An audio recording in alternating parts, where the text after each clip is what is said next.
Next bill on third reading. Committee substitute for House Bill 5243 relating to Women's Bill of Rights. Are there objections to having this bill explained in lieu of having it read? No objections are heard. Gentleman from the 51st, Doug Fast, to explain the bill. Thank you, Mr. Speaker. The purpose of this bill is to establish the West Virginia Women's Bill of Rights. The engrossed committee substitute provides a short title and findings. It provides definitions for use in statutory construction relating to an individual's biological sex.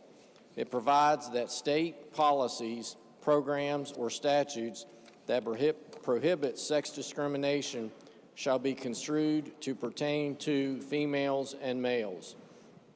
It provides that the state may provide single-sex environments based on the important state interest in preventing unjust discrimination and in maintaining safety, privacy, and fairness. It requires any virtual statistic data collection of the state for certain purposes identify each natural person as male or female. It clarifies that the data collection provision will not require identifiers of biological sex unless otherwise required by law, and does not prevent the collection of additional data points other than biological sex. It provides a severability clause. It also removes from the definition of sexual contact the exception where the victim is not married to the actor. That is a summary, Mr. Speaker, and I urge passage. You've heard the bill explained. The question now before the House: shall the bill pass? Is there debate on the bill? Lady from the 56th, Doug Young, is recognized. Thank you, Mr. Speaker. Will the Chair of Judiciary yield for some questions? Yes. Thank you so much. Okay, so I'm looking at the short title and the purpose, and it says, bring clarity, certainty, and uniformity to the laws of the state regarding sex discrimination. Is that right?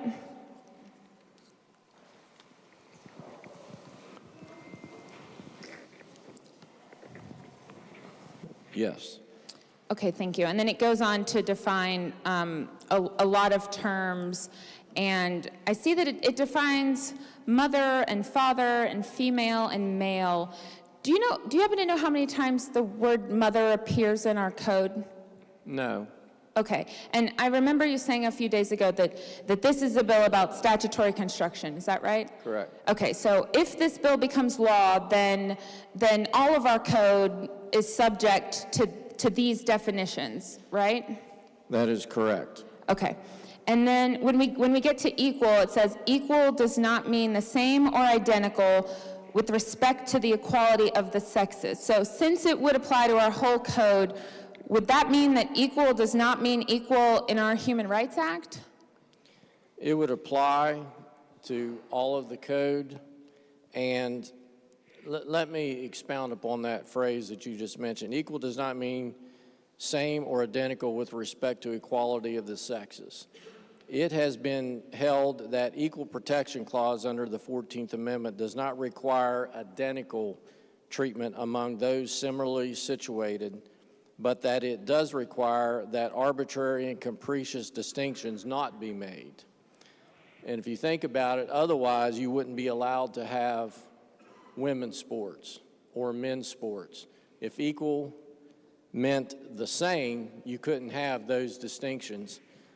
So in the United States Supreme Court has recognized that physical differences between male and females do exist. The bill recognizes that males or females are not the same, nor are they identical. So that is an explanation of that phrase. Okay, but would you agree with me that the U.S. Constitution, you mentioned the 14th Amendment, is that right? I did. Okay, and that it means that you shouldn't deny equal protection under the law, but it doesn't mean that you should enshrine it either. I agree with the first part of that, and I'm not sure I agree with the second part, but that's a philosophical debate, I believe, for another time.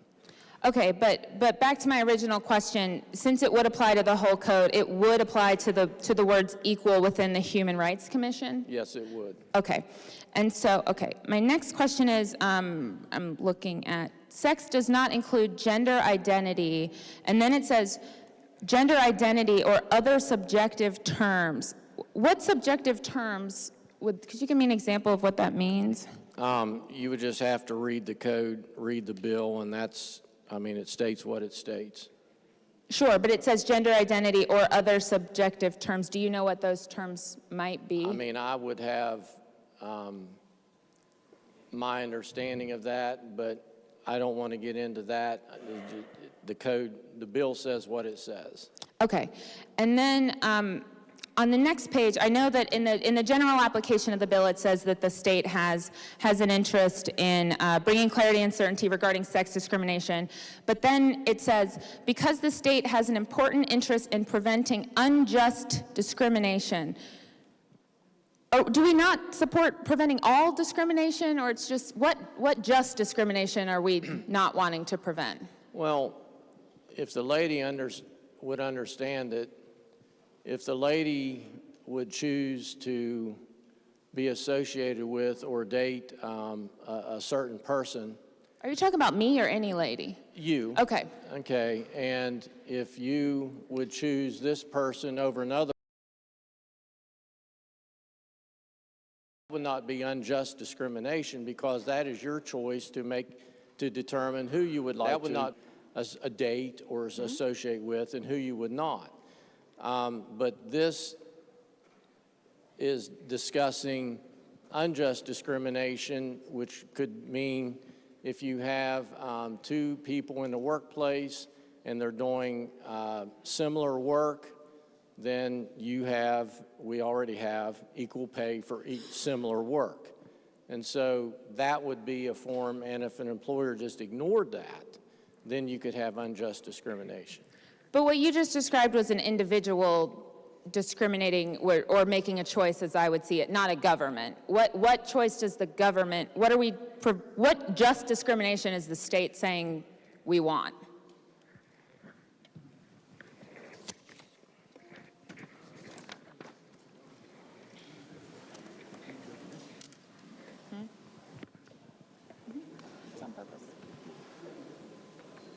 It states that any state policy, program, or statute that prohibits sex discrimination shall be construed to pertain to males or females. Right, I'm talking about the next one. Because the state has an important interest in preventing unjust discrimination and in maintaining safety, privacy, and fairness, West Virginia and its political subdivisions and instrumentalities may provide separate single-sex environments. So that is stating just what it says. You can have separate single-sex environments. Take that as a whole. Okay, but we are not saying that we want to prevent all discrimination, just unjust discrimination. That's what the code states. Got it. And then on to that's what the bill states. May provide separate single-sex environments. Can we not already do that? Yes, we can, and this is making sure that we can continue to do that. Okay, and what happens if somebody doesn't do that? Is there enforcement in any capacity?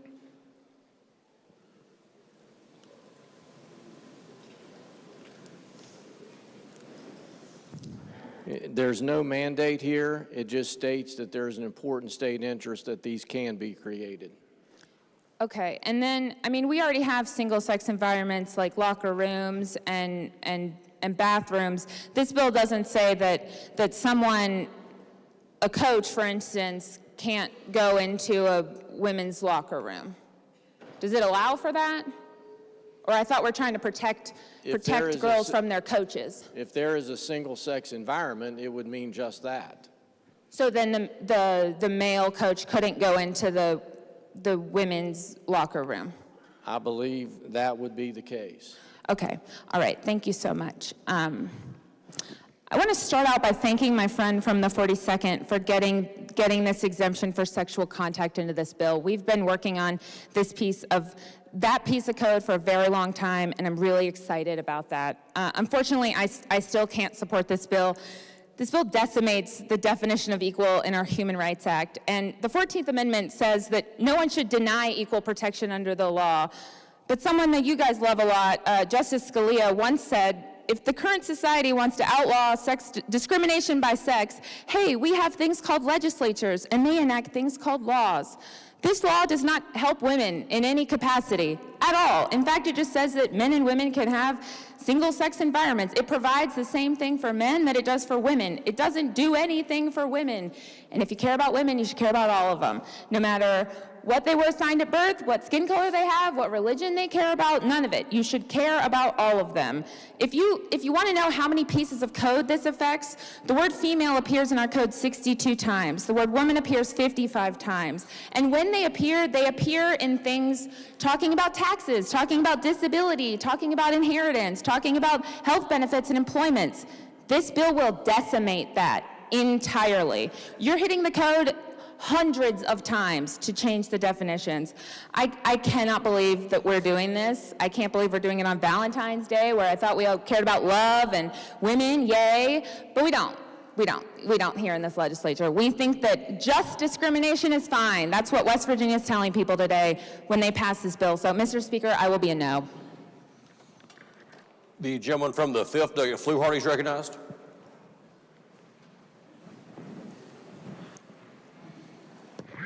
Thank you, Mr. Speaker. Gentleman yield. Yes. I want to pick up on a couple questions you were just asked. So did you just state that a male coach would not be able to go into the locker room of the basketball team?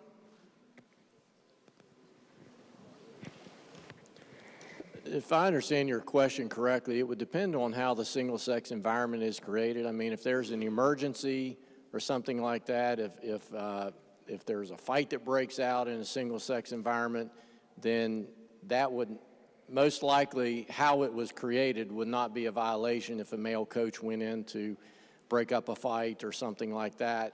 But it does, I mean, I've answered that, it does allow for the creation of single-sex environments. Okay, so if that single-sex environment was the locker room of a high school basketball team, then the male coach would not be able to go in? Say again now? So if there was a designated single-sex environment, which you described, and it was a locker room for a women's basketball team, would the male coach, our governor, for instance, be able to go in? That would depend upon how if I assume you're talking about a school situation, that would depend upon how the school authorities, school boards set that single-sex environment up. If they said during halftime and the coach is a male, and that is how the coach would be allowed to go in there, then the coach would be allowed. If it's after the game when the girls are changing clothes or showering or something like that, and it says single-sex environment only, males cannot go in there, then you would have that apply. It would depend on how it's set up. So how it's set up, are we putting the onus on the school system now to come up with these regulations? I can't hear you, Delegate. There we go. So are we putting the onus on school systems to put procedures and regulations in place on how this would be set up?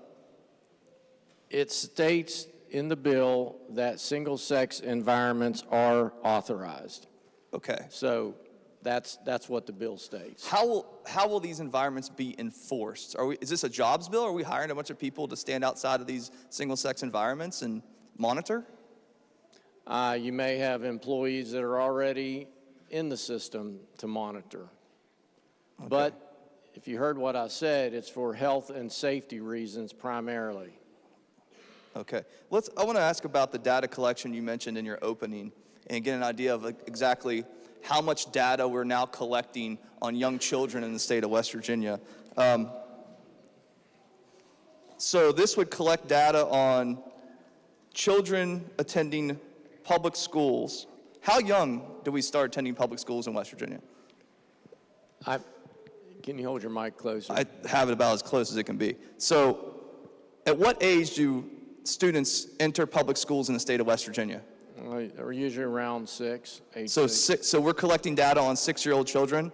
I didn't say we're collecting data, and this bill does not authorize collecting data. It says if data is collected and it is per the sex of the person, then it's going to be identified as male and female, but it doesn't prohibit other types of data collection that's authorized by law. So This bill doesn't promote data collection. It doesn't subtract from data collection. It just states if you have data collection and the sex of the person being collected upon is a person, then you attribute that either male or female according to their sex, which is also defined in the bill. And so we start the data collection at 6 years old, roughly. I didn't say that.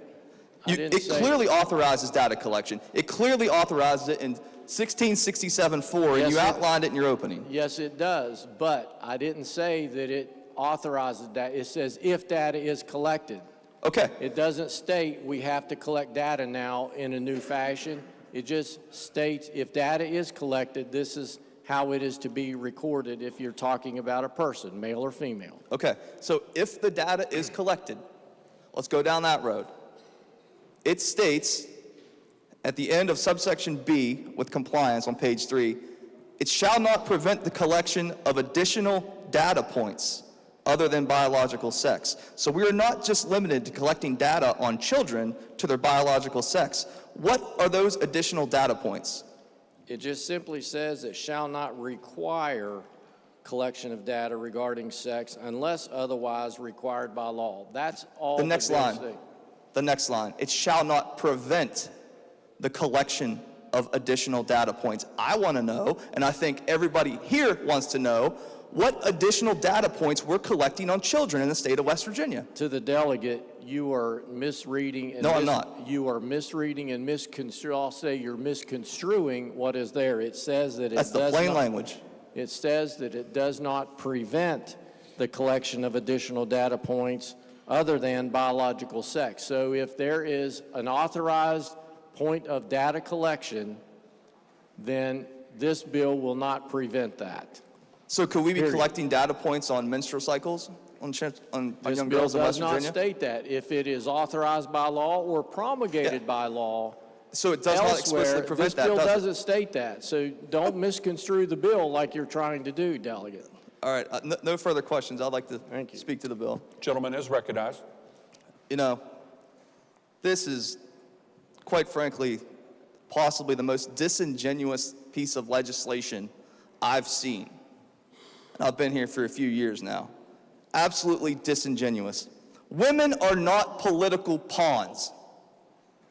And that's what we're doing today on Valentine's Day.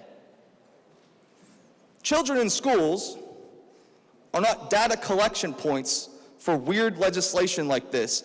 And I am not misconstruing anything. This allows for data collection on children in West Virginia schools well beyond just their sex.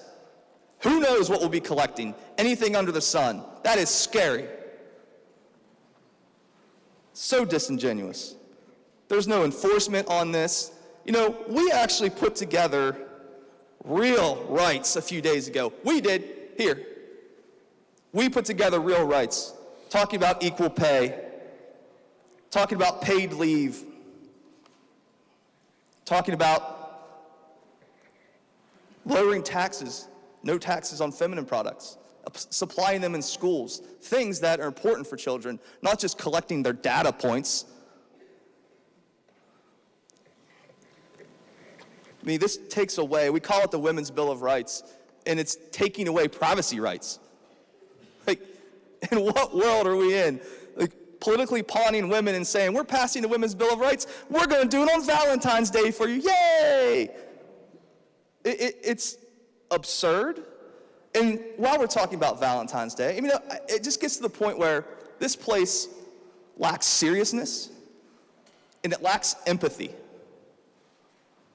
You know, we've discussed many things in this chamber. We tried to discuss racism last week for a period of time. I'll never know what it's like to walk in the shoes of the gentleman beside me, but I can do my best to have empathy and put on my shoes and walk beside them. I'll never know what it's like to walk in the shoes of a woman here in West Virginia. But I could do my best to walk beside them, empathize, and care, and not use them as political pawns, which is exactly what we're doing now. And on Valentine's Day, you know, what we try to do for women's rights, when you have your loved ones today and you're celebrating and you're getting your Valentine's card out, We actually wrote in ours. We wrote in our Valentine's Day card, and we supplied real rights. You went to, what's the website? Oh wait, there's an actual website called womensbillofrights.com. And you downloaded this bill, and you delivered this blank Valentine's Day card to the women of West Virginia here today. I will proudly stand with them and vote no on this piece of legislation. Thank you, Mr. Speaker. Chair recognizes the gentleman from the 79th District, Delegate Hansen. Thank you, Mr. Speaker.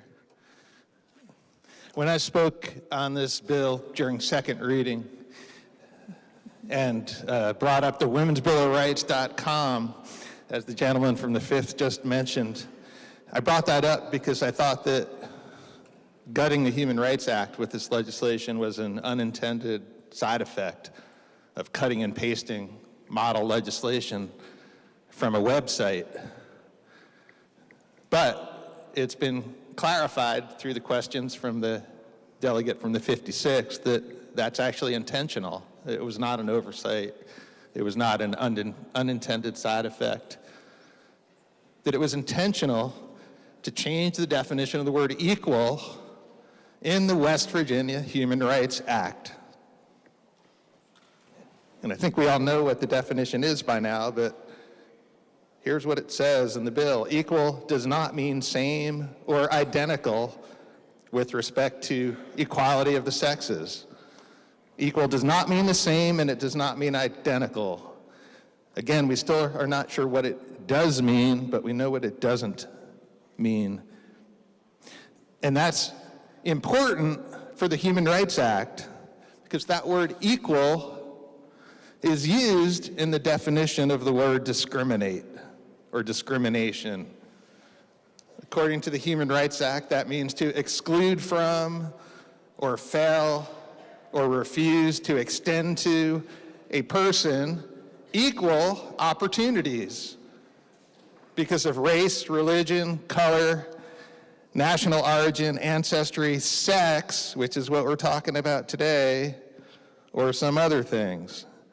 So the word equal is specifically in the definition of discrimination in the West Virginia Human Rights Act. And if this bill passes, equal doesn't mean equal anymore. It doesn't mean the same. It doesn't mean identical. The West Virginia Human Rights Act is bedrock state code to protect women and others from unfair practices related to public accommodations, related to housing, whether you can get a mortgage, whether you could rent an apartment, related to employment, hiring, firing, salaries. If this bill passes, women will no longer have the right to have equal wages with men, because equal no longer means equal.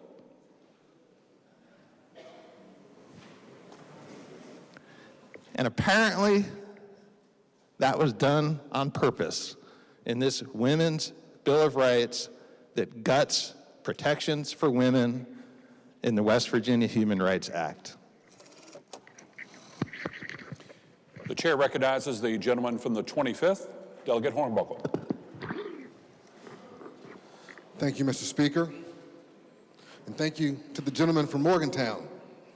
Speaking of gutting the Human Rights Act, the group that wrote this bill, the International Women's Voice. The other big bill that they're known for is gutting subsidized child care. That's what they're known for. I appreciate the points that the gentleman from the 5th and the gentlelady from the 56th talked about, and that's why I will be voting in opposition of the single-sex bill, of the Our Governor Can't Coach Women's Basketball bill, of the Gender Identity bill. Because make no mistake about it, this is not a women's Bill of Rights. Years ago, people that looked like us, shared our oath and honor. They fought for women to be able to vote, because that was a right of Americans. I think it's crazy that the overwhelming majority of this body, which are men, we're the only ones that can do whatever we want with our bodies. Women cannot do that. So if you want to talk about rights, let's talk about those rights. And I don't care how you vote on it, but that's a right. And I don't even attack the content of this bill. It's just disingenuous at best. And so if you want to vote on those merits, you vote on that. But if we're going to talk about rights, let's do it the right way. And I would also say, in all fairness to anybody watching out there, we are the ones that are standing up for civil liberties. And you can tweet that. Chair recognizes the gentleman from the 80th, Delegate Williams. Thank you, Mr. Speaker. Would the Judiciary Chairman yield to a quick question? Will the chair yield? Yes. Chair yields. Thank you, sir. I appreciate it. When you talk about single-sex spaces, as you were saying that, I thought of a scenario in my head, and I think it's a common one. In a single sex space like this, would my wife be prevented from taking our 2-year-old son into the bathroom with her to change his diaper if she came across a space like that? Again, that would be determined on how the single-sex space was set up. Okay, so it could be that perhaps whatever facility would have a single-sex space wouldn't have contemplated that, and my wife would be out of luck when it comes to being able to change a toddler's diaper. I doubt it.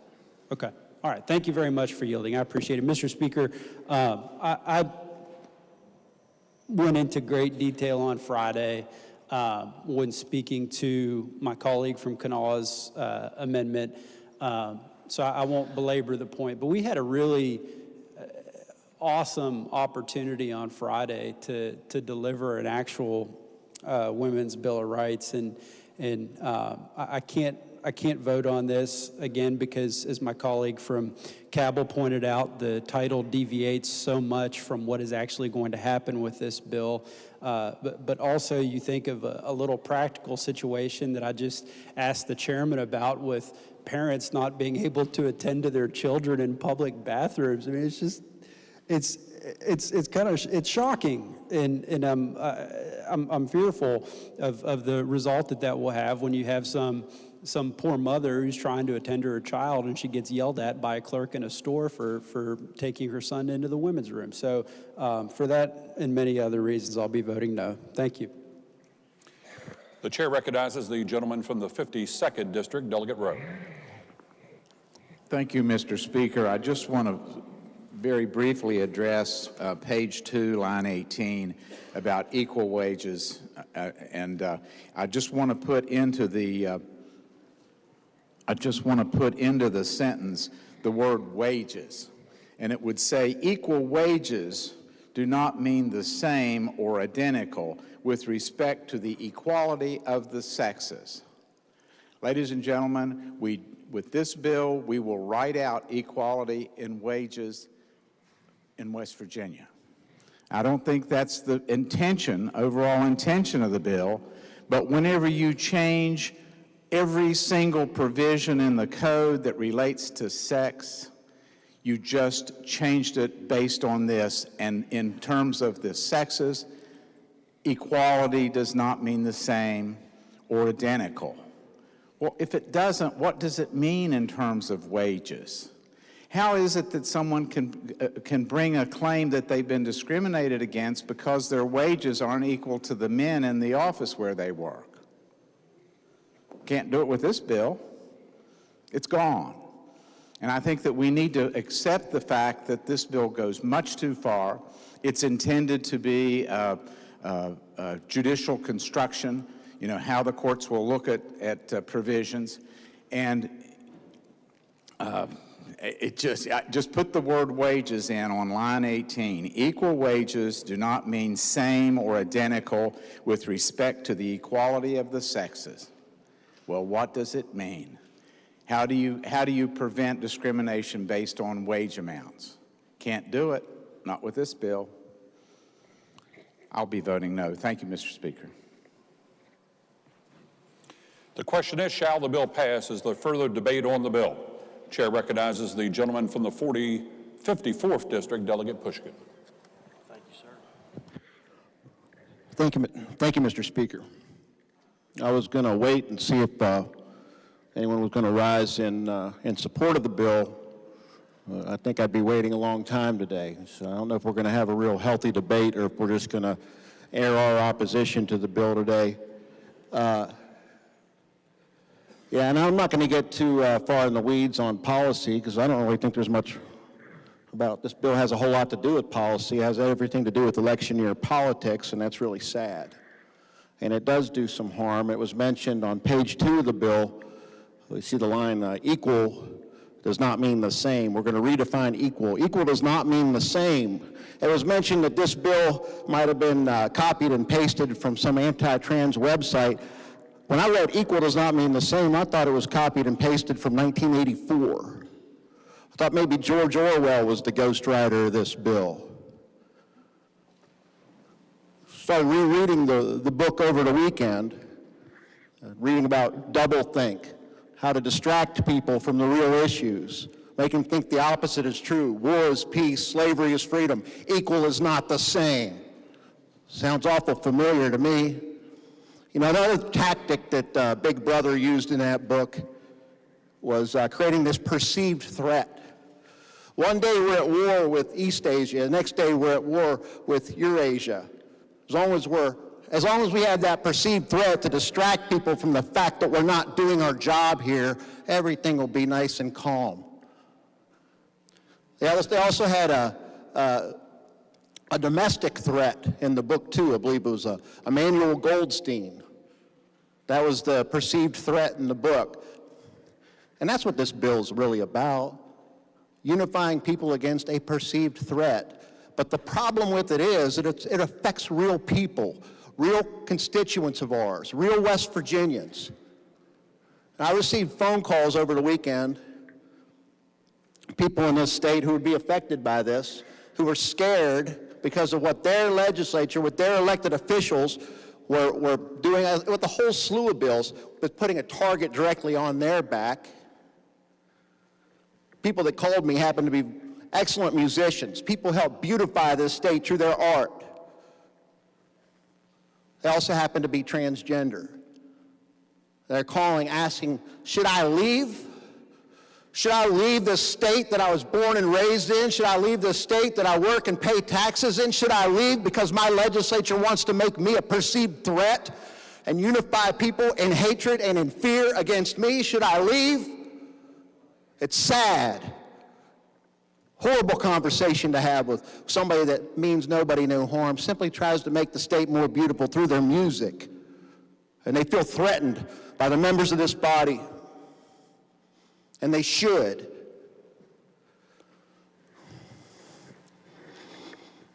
Makes me wonder if that's the goal, getting people who don't think like you, people who don't look like you, people who don't love like you, people who don't pray like you eventually, getting them to leave the state. Is that the goal? Because I remember distinctly a radio interview with the last chair of the West Virginia Democratic Party where she said, and I quote, they can go... I'm sorry, I stand corrected. I'm the chair of the Democratic Party, the last chair of the Republican Party. Little levity. The last chair of the Republican Party recently said on a radio interview, they can go to California, they can go to New York, they can go to Chicago. If they want that kind of atmosphere to live in, go nuts. Go live where you want to live. Practice what you want to practice, but you're not going to fit in well here. So is that the goal? Get rid of the people we don't like. We don't believe the same things they do. They don't believe the same things we do. Is that the goal? I want to live in a state that's more welcoming. I want a state where all kinds are welcome. So I didn't come up here to be a bully. I'm not going to vote for a bill that's just meant to bully people that we perceive as different. So, I'm also reminded of a poem that was written in the ashes of the Second World War by a German poet. And talk about, first they came for this group, and I was not a trade unionist, so I didn't speak up, and then there was no one left to speak for me. I shortened the poem a little bit, but I'm going to speak up today. I'm going to proudly vote no against this piece of just pure political rubbish that's simply meant to unite people against a perceived threat. And the worst part about it is it's against people who did absolutely nothing to deserve it. They've hurt nobody. They've been picked on for a long time, and I'm not going to participate in it. I'll be voting no. Gentleman from the 55th Nugget Acres recognized. Thank you, Mr. Speaker. I rise in support of the bill, so the wait is over, I suppose. Does anyone remember what House Bill 5262 was? We actually just passed it from this chamber yesterday. Gentleman may state the question. Up for passage. Well, I don't know yet what he's citing. He asked if we remembered. I don't know. The chair doesn't remember the bill either. I'm about to tell him, Mr. Chairman. 5262 was called the Teachers' Bill of Rights, and it passed from this chamber. I've got the roll call in front of me. It passed 100-0. There was not one person who stood up and said that this Teachers' Bill of Rights wasn't comprehensive enough or it didn't solve every problem that applied to teachers, because that was not the intent of the bill. It applied to certain circumstances. It was meant to solve a very specific set of problems, which is what this bill is meant to do. This bill is meant to solve a very specific issue that now exists in our society that, again, has never existed before. We talked about this a little bit last week when this bill was on second reading. And what is that specific issue?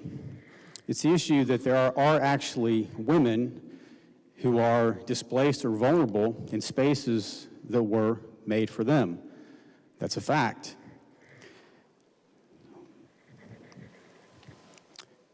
The line in this bill that states that equal does not mean the same or identical has no effect upon the recognition of equal rights under the law.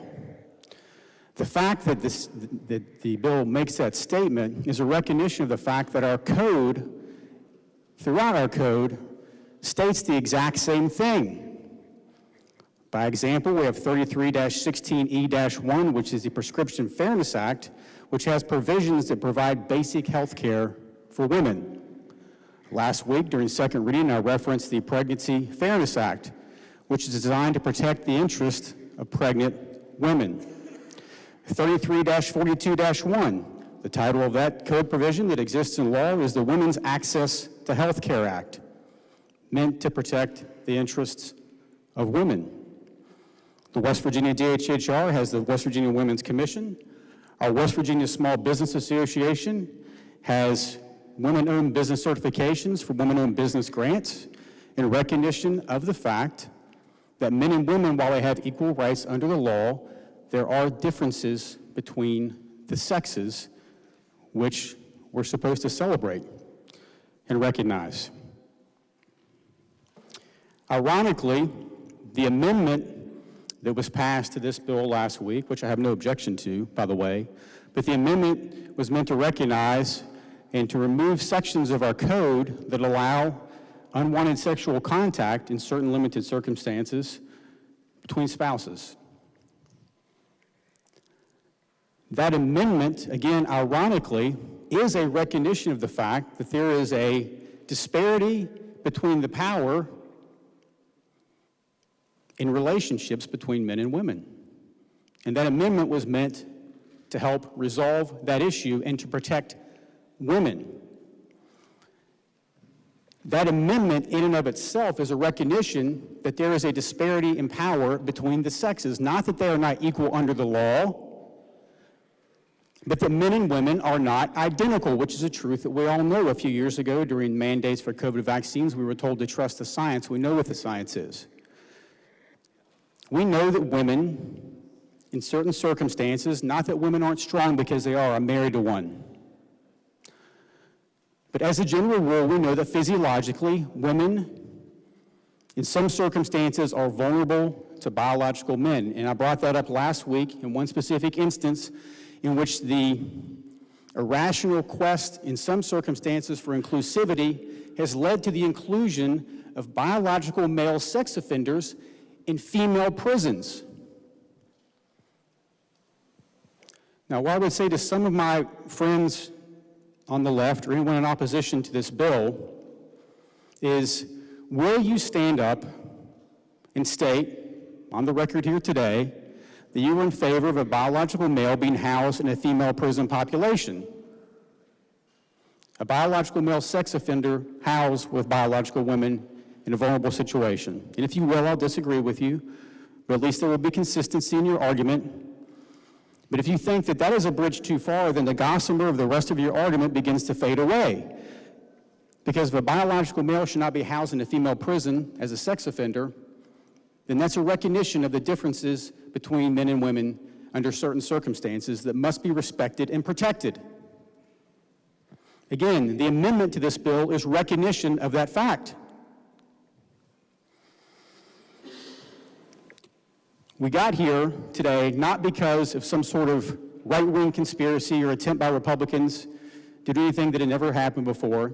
We got here as a result of a reaction to situations that we see occurring in other places, and this bill is only a proactive policy statement of what we recognize the sexes to be, male and female. It sets no mandates, but going forward it gives the ability to set for other agencies, for example, or departments, to set mandates based upon the differences between the sexes. As a lawyer who represents women who have been discriminated against, I can tell you in no uncertain terms that this bill in no way, shape, or form removes the protections of the West Virginia Human Rights Act for women. If we're honest about what that act says,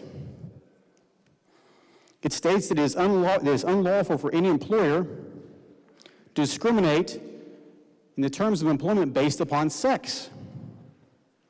That's what the act says. This bill defines the sexes. The Human Rights Act applies the same today as it did yesterday, and if this bill passes, it will still apply in the same way. I would like to see any firm that represents the employers in these cases try to stand up in court and argue that the West Virginia Human Rights Act no longer applies to provide protections to women in the state.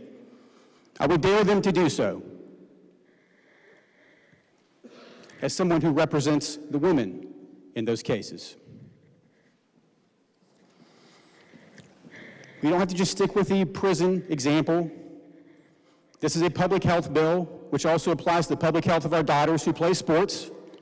Our friends on the left were instrumental in having Title IX passed. That was a good and right thing to do.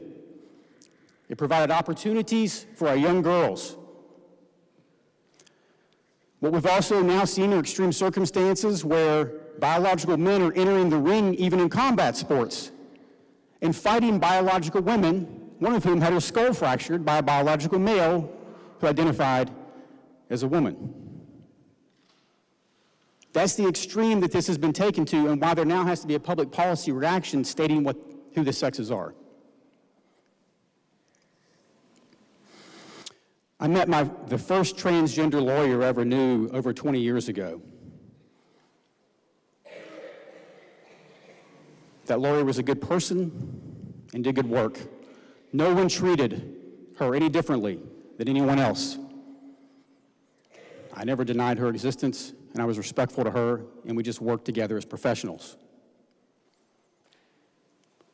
None of this is aimed at anyone who simply lives the life they want to live.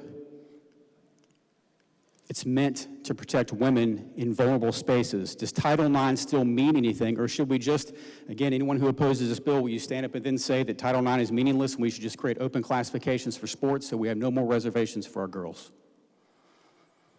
None of us believe that.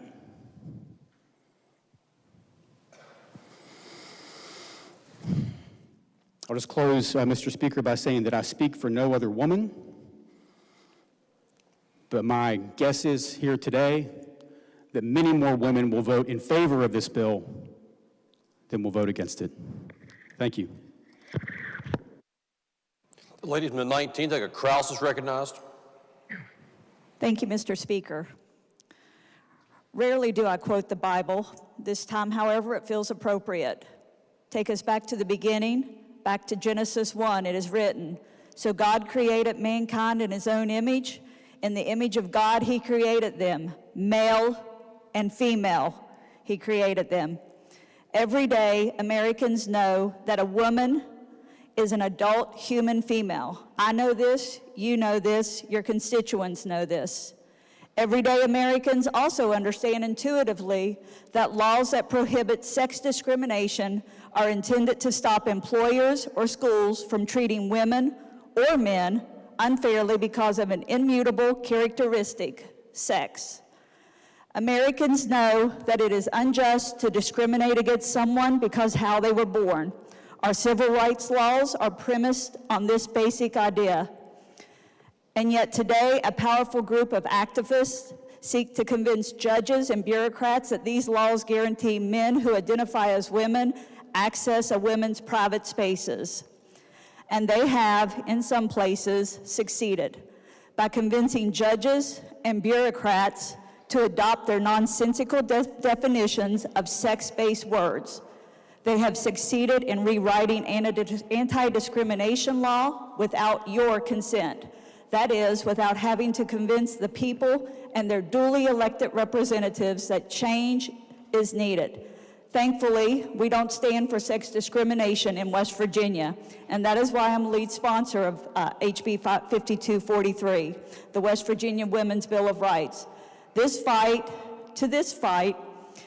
judicial and bureaucratic activism and clearly defined sex-based words in statute so there is no confusion moving forward.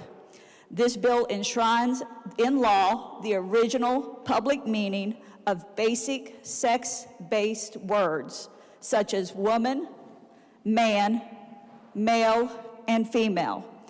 Now, I know that West Virginia already has a law on the books reserving women's sports for women, so you might be wondering, why does West Virginia need a Women's Bill of Rights? Because women's sports issue is just the tip of the iceberg. And this bill isn't about sports. It's a definitional bill that will give meaning to words we already use in West Virginia law. Across the country, bureaucrats and judges are allowing males to access not only women's athletic competitions, but also women's shelters, women's prisons, and women's sororities. It isn't just transgender activists who are pushing these policies or seeking the elimination of women-only spaces.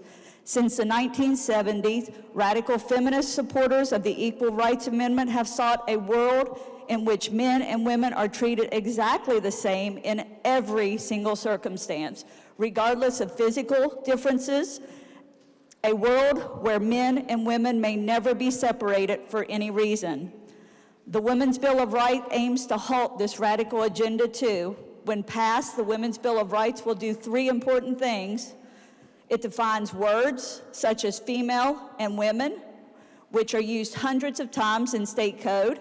Second, it ensures the accuracy of publicly collected data regarding public health, crime, civil rights, education, and economic status of women. And third, it clarifies that the state has an important interest in protecting single-sex spaces like rape crisis centers, locker rooms, prisons, athletic teams, in order to advance equal opportunity to protect privacy, safety, and fairness. Let's be clear, the Women's Bill of Rights does not create any special rights for a particular group. It simply codifies the common understanding, the words used in our laws, and it codifies current court precedent regarding single-sex environments. This should be a no-brainer for Republicans and Democrats alike. All of us in this chamber know we can't prevent sex discrimination if we cannot even define sex. Mr. Speaker, thank you, and I urge passage. Please press yes. Gentleman from the 76th, Delegate Garcia is recognized. Thank you, Mr. Speaker. Would the Chair of Judiciary please yield for just a few questions? Yes. Thank you, sir. So in this bill, male is defined as an individual who has had, will have, or would have the reproductive system that at some point produces sperm, correct? I believe you are reading correctly. And then a woman is an adult human of the females, or I'm sorry, female is an individual who has had, will have, or would have the reproductive system that at some point produces ova, correct? Correct. Okay. And there's a parentheses about but for a developmental anomaly, genetic anomaly, or accident. But the definitions go on to say that there are only two sexes and every individual is a male or female. So my question is, if someone has been born, and the lady who just spoke talked about it's important to take us back to the beginning and how they were born. If they have both, how does that definition come into play? I would refer the gentleman on page 2, lines 25 through 27, that answers that question. I don't see, it just says they're not a third sex. I mean, the box is being created. Where do people like that fit into the boxes that have been created by this bill? It states that these individuals, the diagnosis must be accommodated consistent with state and federal law. And so that's what the bill states. Go ahead, I'm sorry, I didn't mean to interrupt. That's what the bill states. I get that's what the bill says, but I'm talking about the application of the bill. Somebody who's in that situation, are they male or are they female? There would be other rules or federal rules, state rules or federal rules that would direct. Are you talking about filling out a birth certificate in essence? I'm just talking about how somebody would be defined under the code, and I didn't see any rulemaking in here, but if there's some direction you can give me, I'd appreciate it. There would be other regulations and rules that would apply to this in directing how to identify that person as either male or female. Okay. Thank you, sir. Sure. So,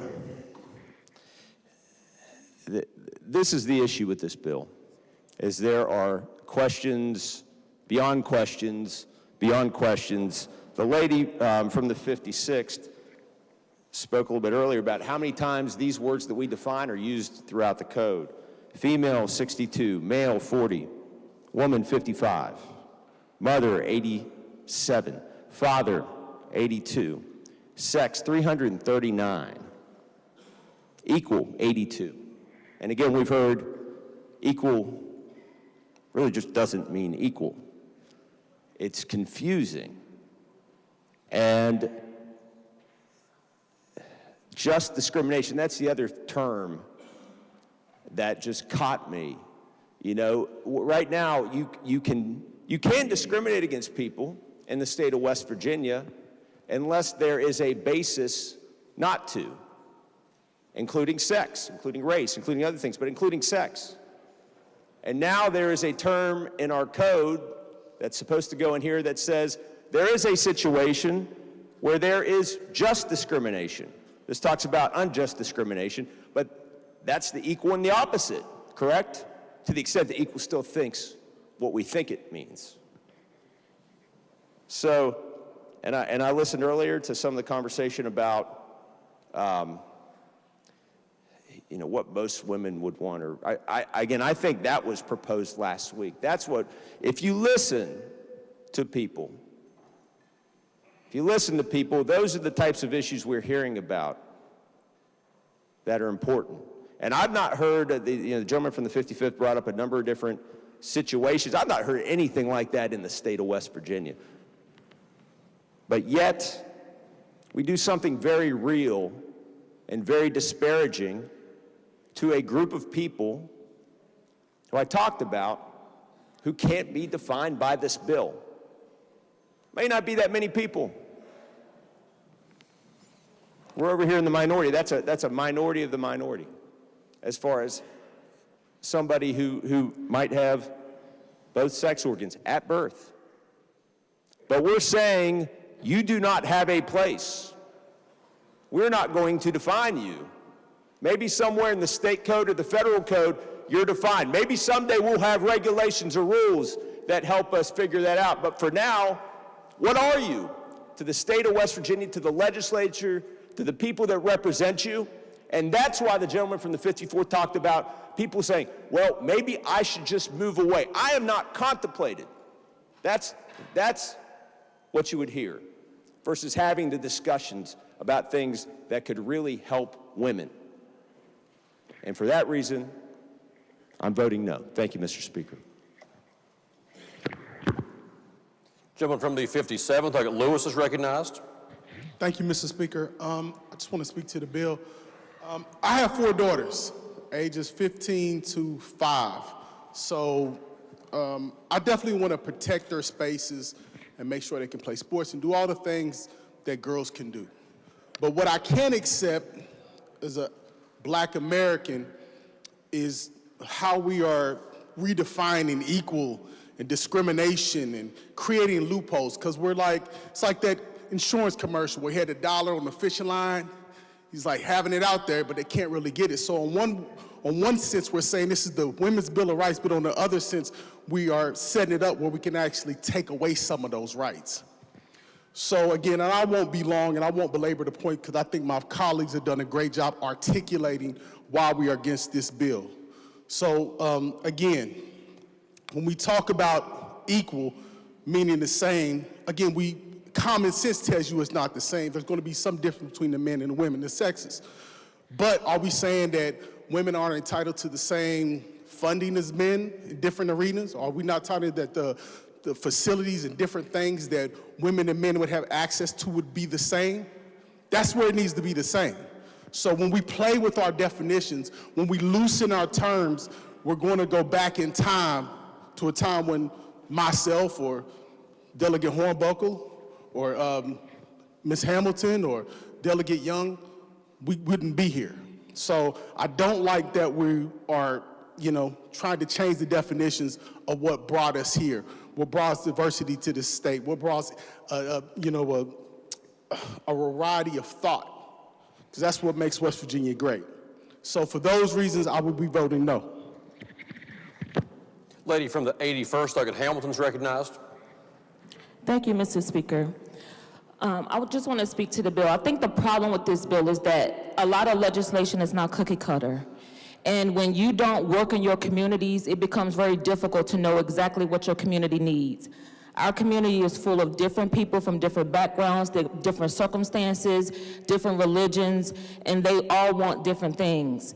This bill, although we're trying to define, and the reason why it's getting a lot of debate is because it's not about the words of this bill, it's about the intention of the bill. The intention of the bill on the internet was to target a certain population of people. And I know what it's like when lawmakers legislate laws that target people to prevent them. We will put a glass ceiling on people, this certain population of people that this bill targets. Now, if we want to use scripture, yes, in the beginning, God did create man and woman, but never in scripture do you see he provided for legislation against those. He never did that. And if we want to look, in Psalms 1 it says, it admonishes us not to sit in the seat of the scornful. As legislators, we cannot get comfortable sitting in a place using laws to scorn people because they don't look like us, they don't serve like us, and they don't worship like us. That when we work in our communities and we want to make impact, we understand that in order to be inclusive, we have to understand where everybody comes from, and that we all come from different backgrounds, we all come from different levels of income, so therefore our laws should be able to address every aspect of human nature. The problem is that we are not a theocratic nation, we are a democratic nation. So if we're going to use the Bible to direct our attention, then make sure that that intention is holy and righteous, because Jesus was righteous for all people. He never targeted anyone, and that is what we should do here today. There was an alluded to the fact that we want to protect women in prison by not putting a biological man. And the problem that I have with it is that this bill is for women. We will sit here and argue and debate whether to keep a man out of a prison, but we can't agree to give women in prison menstrual products. We have lost the intention of what we are here to do. We're going to argue about products that they need, products that they should be given freely, products that we should support them with, but then we want to introduce the ideology of a man into the equation because this bill was never about women. This bill was targeted at a certain population of people. And if we're going to do laws, create laws that is going to impact our state, then we have to be cognizant that we must be mindful of all people. And that challenges us as individuals, that we have to get in our neighborhood and know all of our constituents. It's my goal to know all of my constituents, not just the Democrats. I want to know all of them because the Republicans reserve rights too. Just because we're on separate aisles and we may think differently does not mean that we should put ourselves against each other. This bill is targeted to a certain group of individuals who, if we have paid attention or in an uproar, I didn't have to consult anyone because I work in my community and I know what my community needs, and my community does not need a bill that offers women nothing. We put together a bill that gave women a footing to be productive in this state because right now we don't have one. I'm here to break ceilings, not live under one. And it's for that reason, Mr. Speaker, I will not support this legislation, and I will stand with the inclusion, diversity, and equity principle that we want in this state. Thank you. Gentleman from the 27th, Griffith is recognized. Thank you, Mr. Speaker. Will the delegate from the 38th yield for a question, please?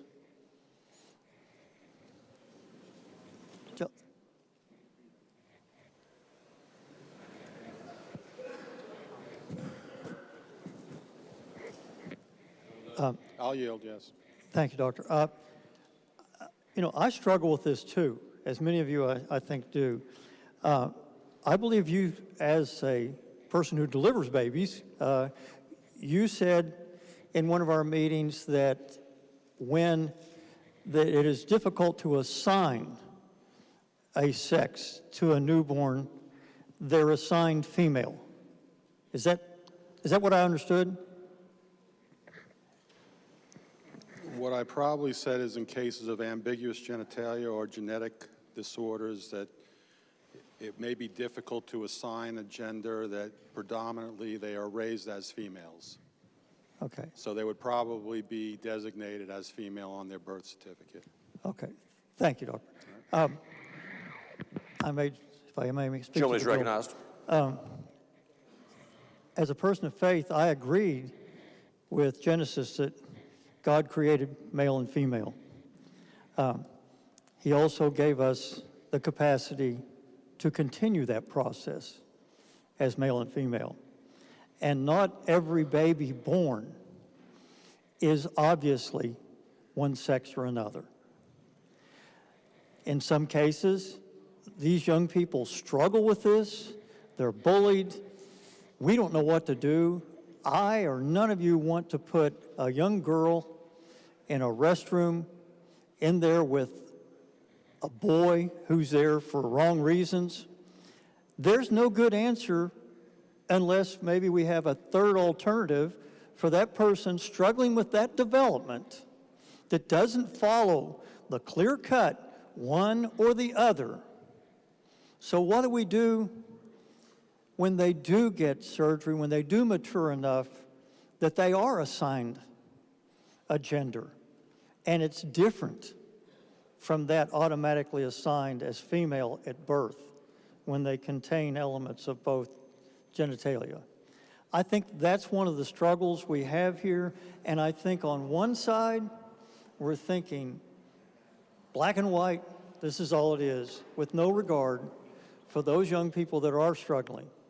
And I get the difficulty of this, but I wish we were really trying to think of women's rights, trying to think of what the amendment tried to do to prevent marital rape, and not making all these absolute black and white decisions about something that is not that way.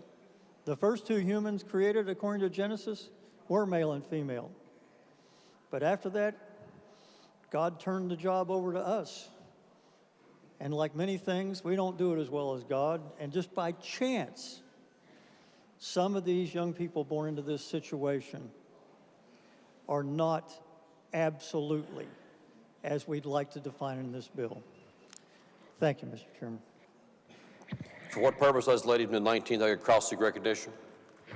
Thank you, Mr. Speaker. I'd just like to request that my comments be placed in the appendix of the journal, and I would also like to encourage my friend, the delegate in the 55th, to do the same.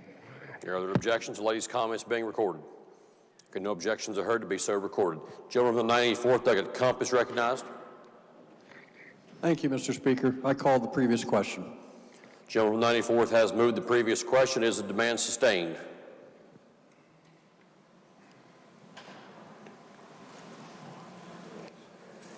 Demand is sustained. The question is, shall the previous question now be put? Those in favor of the motion to order the previous question will please say aye. Aye. Those opposed will please say no. No. Okay, the ayes appear to have it. Roll call is demanded. Is the demand sustained? Demand is sustained. The question is, shall the previous question now be put? For benefit of all the members, there are no other members seeking recognition. So shall the previous question now be put? Those in favor of ordering the previous question will vote aye. Those opposed will vote no. The clerk will prepare the machine.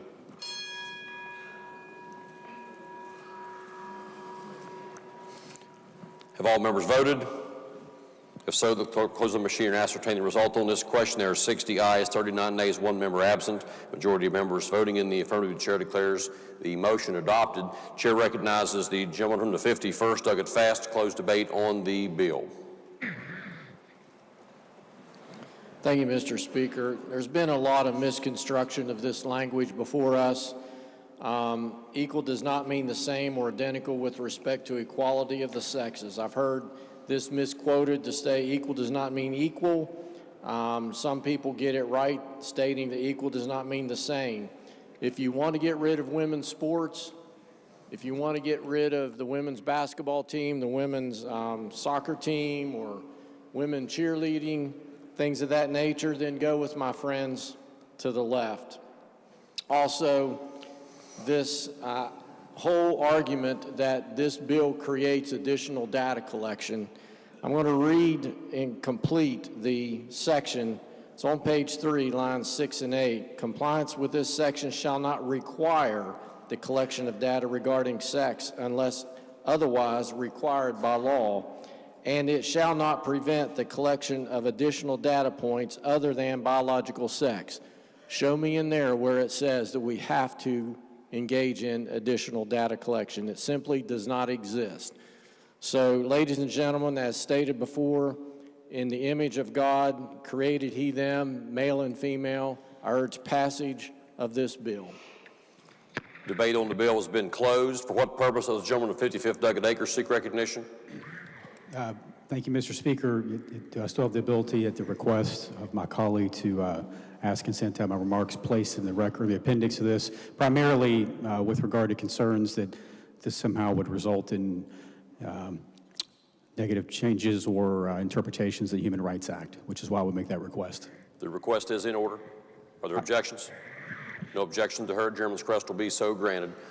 The debate on the bill has been closed. The question now before the House is, shall the bill pass? Those in favor of passage of the bill will vote aye. Those opposed will vote no. The clerk will prepare the machine.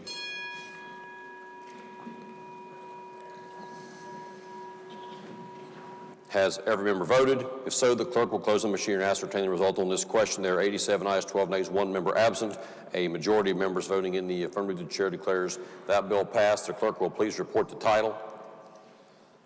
Committee substitute for House Bill 5243 relating to Women's Bill of Rights. Are there title amendments? Delegate Kraus moves to amend the engrossed committee substitute by striking out the title and substituting therefore a new title to read as follows. Do we have other title amendments? Delegate Pushkin moves to amend the title. Clerk will please go ahead with the title.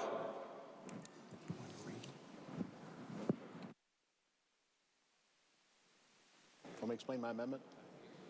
The chair will recognize the sponsor. The gentleman would like to explain the amendment in lieu of having it read. The gentleman is recognized for that purpose. Thank you, Mr. Ladies and President. gentlemen, before the sponsor he presents a title amendment. We do have two conflicting title amendments, so as is the typical practice, both will be explained, both will be open for debate. Then the question will be put first on the amendment filed first, then on the amendment filed second. If the amendment filed first is adopted, it will preclude the amendment filed second, but both will be explained, both will be open for debate. So at this time, Chair recognizes the sponsor, gentleman from the 54th, to explain the amendment.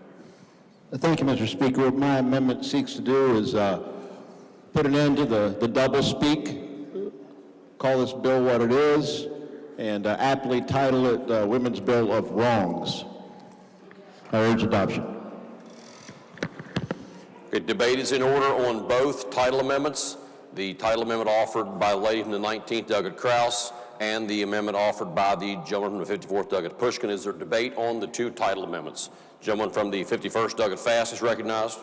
Thank you, Mr. Speaker. I believe that the gentleman's amendment is hard to even describe. Bill of Wrongs. I would classify it as ridiculous.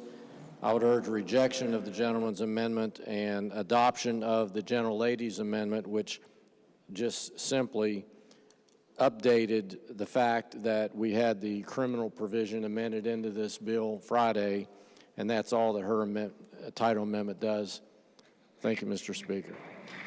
Is there other debate on the two competing title amendments? Okay, if not, Chair will put the question on the two title amendments. If the first title amendment is adopted, it will become the title of the bill. If this title amendment is rejected, the House will proceed then to consideration of the second title amendment. Question now is on the first title amendment read by the clerk. For what purpose does the gentleman of the 37th, like a Gearhart, seek recognition? Okay, my apologies. The clerk is going to read the first one so we can differentiate between. The clerk is now going to read the amendment filed first. Delegate Krause moves to amend the Engrossed Committee substitute by striking out the title and substituting therefore a new title to read as follows. A bill to amend the Code of West Virginia, 1931, as amended by adding thereto a new title designated 16-67-1, 16-67-2, 16-67-3, 16-67-4, and 16-67-5, all relating to the Women's Bill of Rights, providing short title, setting forth purpose, establishing application of act, defining terms and applications of those definitions, defining sex discrimination in state policies, programs, or statutes, establishing the state interest in certain single-sex environments, creating parameters for certain data collection and allowing severability, and to amend and reenact 61-8B-1 of said code relating to sexual offenses and amending the definition of sexual contact. You've heard the title amendment just read by the clerk. The question is, shall the title amendment be adopted? Those in favor of adoption of the title amendment will please say aye. Aye. Those opposed, please say no. No. The ayes appear to have it. Okay, the ayes have it. Chair declares the title amendment adopted. The title as amended by the House will be and remain the title of the bill. The clerk will please communicate the action of the House to the Senate. For what purpose does the lady from the 4th, Delegate Winzenreid, seek recognition? Thank you, Mr. Speaker. Pursuant to House Rule 48, I would like the opportunity to explain my vote. Ladies recognized under House Rule 48. Thank you, Mr. Speaker. I rise in explanation of my vote on the Women's Bill of Rights. My actions today were not as a partisan member of this body, but as a citizen and representative of Wheeling. The City of Wheeling has enacted a Human Rights Commission, which in its code provides residents and workers equal opportunity for employment, equal access to places of public accommodation, and equal opportunity for housing. These rights are bestowed to all persons without regard in part to sexual orientation or gender identity. Because of this, and because an affirmative vote would restrict the rights of an official elected by the residents of Wheeling, I was unable to support the bill. The lady has risen pursuant to House Rule 48. The rule does provide that the lady's comments may be recorded in the journal. Is that the lady's request?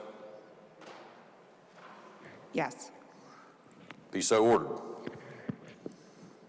Clerk will please report the next bill on third reading. Committee substitute for House Bill 53.